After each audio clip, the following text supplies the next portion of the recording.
House of the Dragon Season 2 Episode 5 Regent. I'm sorry guys, but I'm going to be whining a lot in this one. So before I even begin, let me make it clear that I like House of the Dragon. Otherwise I would not create content about this show. I'm not looking to cash in on hate trains and despise channels whose only focus is to dunk on shows. I wouldn't waste mine and your time like that. In my opinion, House of the Dragon is still a good series overall, and so far I had a great time with it. With that out of the way, the more I think about it, the less I like this episode, and I even think that this might actually be one of the worst episodes so far. It doesn't have that one big stupid moment, but instead there's a multitude of small things that really annoyed me. Let's get the obvious right out of the way. Melees being paraded through the city and the small folk seeing it as ill omen despite of what that dragon did to them. I can only repeat myself every week now, and I refuse to do that. I uploaded a video that was dedicated entirely to the Rhaenys disaster last week. Feel free to check it out. At this point we have two options.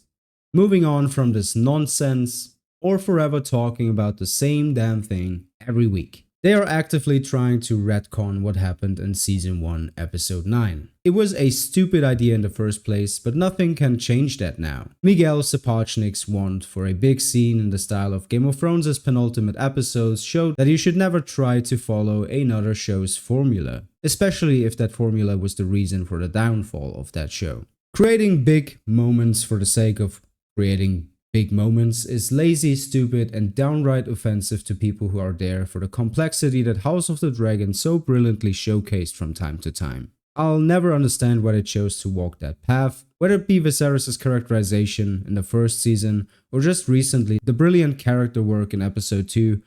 That is what the show excels at, and that is what a huge part of the fandom is here for. About the scene itself, well, I at least sympathize with what they were trying to do here. To the small folk, the dragons are like gods, the supernatural beings that remind them of their own mortality. Watching them fly above the capital must serve as a form of escapism from the horrible everyday life in the streets of King's Landing. Imagine trying to make ends meet and suddenly these beautiful creatures appear above the skies. How could you not immediately daydream about a better life? It's only natural that the commoners tried to make sense of it all by the spirituality these dragons represent. To then watch a slain dragon be paraded through the streets definitely wouldn't go right with the people, and it was a stupid idea by the Greens. Fine, it would all work, if not for what happened in 109, and if it was not that dragon. Again though, not today.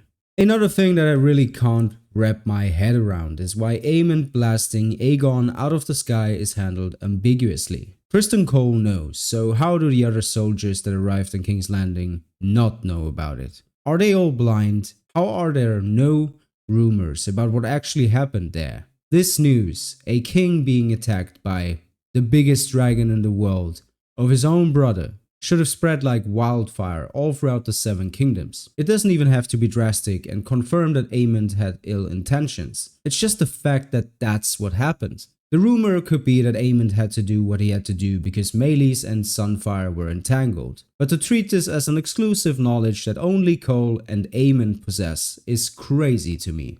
Who knows, there might be hope yet. Maybe Gwaine Hightower will tell his sister Alicent all about it in the next episode. Also, I don't really understand why the small folk would be angry at the Greens for the lack of food. Rhaenyra is the one who blockades the gullet and is therefore directly responsible for the shortage. Aemond closing off the city's gates now seems a bit convenient, and I would really like more nuance here. One of the most important themes of the story, at least the way I interpreted it, is the fact that both sides were wrong in what they were doing. How thousands had to suffer because of their stupid war. That's not really what the show is doing right now. I really enjoyed the focus on the Blackwoods and Brackens in this episode. I like that they made Willem Blackwood a reoccurring character, and I love that they don't simply paint the Brackens as villains and are instead going for more nuance in the depiction of this old rivalry. Daemon's Harrenhal storyline still continues to be my favorite thing about the show. Yes, I was definitely grossed out by his dream sequence with Alyssa, but I think it only continues to show how deeply insecure Daemon is, and that's something that I really like about these hallucinations. It's all coming back to haunt him. House of the Dragon going for Sigmund Freud's Epital complex with Daemon was not on my House of the Dragon bingo card, but I think it really works. Daemon of course doesn't remember Alyssa, that's why it came as such a shock to him. Alyssa died when Daemon was really young and he needed maternal attention. He always felt like he was walking in his brother's shadow, which is something the show focused on very early on.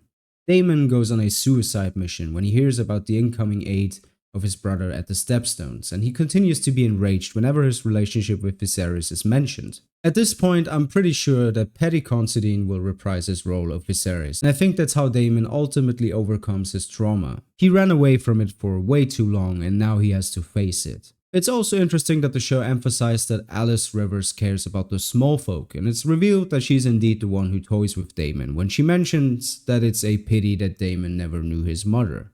It hints at something that I always thought was the case, that Alice Rivers set Aemond and Daemon up against each other to get rid of the two biggest threats in this war. I hope that this is the case, and I hope that that's something that continues. I'm also really interested to see how Daemon will manage to gather his army. The Blackwoods' war crimes were committed on Daemon's order, and the Riverlords are fully aware of it. Something will have to change soon, and I'm curious to find out what it is and when it's coming.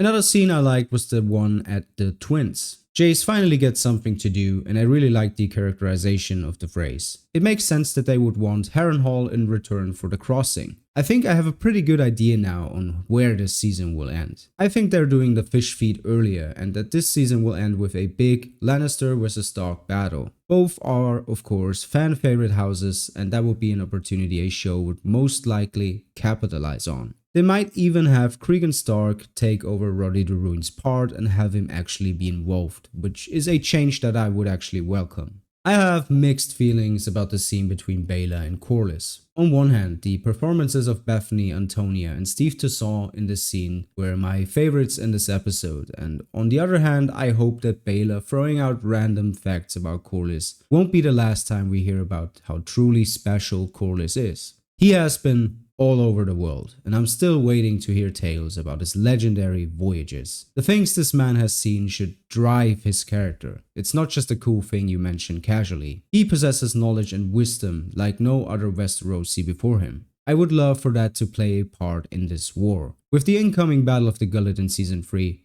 his time to shine is about to come. I didn't get the Rhaenys I wanted, but I may still get the Corlys I want. I hope this is a teaser for what's to come. It's also definitely weird that Baela gets to openly press Corlys about Rhaenyra. For all Corlys knows, she is the woman who had his son killed. Nothing contrary to that was ever revealed to him. I hope that this comes up in conversation before he becomes her hand. Maybe Rhaenyra reveals to Corlys that they never actually killed his son. With the incoming Dragon Seeds plot, questions about Laenor and Sea Smoke have to be answered anyway, so it would fit right in. Let's see. The last thing I wanted to talk about today is Helaena. Like George R.R. Martin, I prefer the show version of her character, and I think that Thea Saban is doing an outstanding job in portraying her. However, at some point she has to be more than just a character who delivers one-liners, and at some point, someone has to pick up on her prophetic claims. Imagine this, you go to work every day and your co-worker always randomly makes these crazy ass claims that actually turn out to become true. You might regard him as crazy the first few times and don't pay him much attention, but at some point you turn and actually listen to what that guy has to say. You re-evaluate your opinion on him and ask him how he knows what he knows. Of course, like I said in the beginning, Aemond blasting Aegon out of the sky shouldn't be a secret anyway, but since this is meant to be something Helaena got to know exclusively through the gift of prophecy, it should finally come up.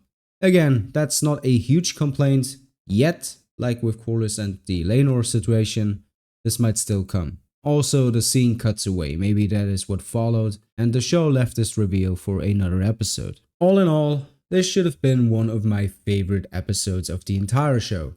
It has all the right makings for it. It's a slower paced, character focused episode, incredibly well directed by my favorite director, Claire Kilner, written by George R.R. Martin's own writing assistant, Ty McKell, and filled with incredible A Song of Ice and Fire-esque dialogue, and yet it's among my least favorites of the entire show. It's not a bad episode, but in my opinion, it's definitely not a good one either. I give House of the Dragon Season 2, Episode 5 a 6 out of 10. And that is all I have for today. Thank you so much for watching. I hope you enjoyed this video. Please feel free to share your opinions on episode 5 down below and subscribe so you don't miss my season 2 content. Thank you for watching and see us later.